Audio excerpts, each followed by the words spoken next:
最不喜愛料理，吃到我歡喜。有了你犧牲我習慣，免惹你生氣。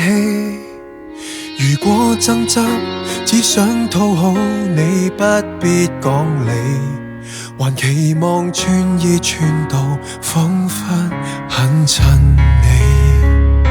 像你所講，隨時要聽候。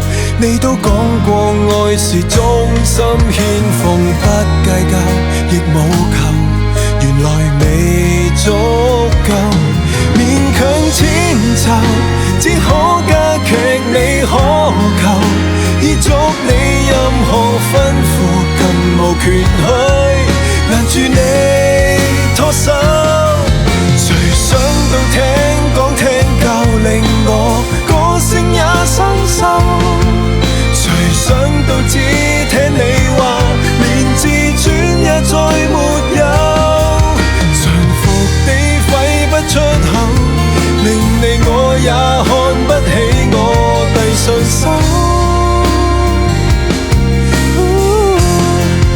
會拖多幾週。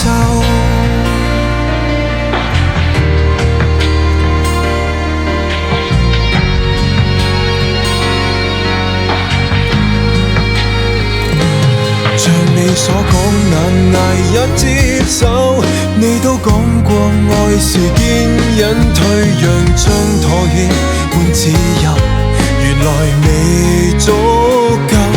我的溫柔根本不是你所求，依足你任何吩咐，更無權去攔住你拖走。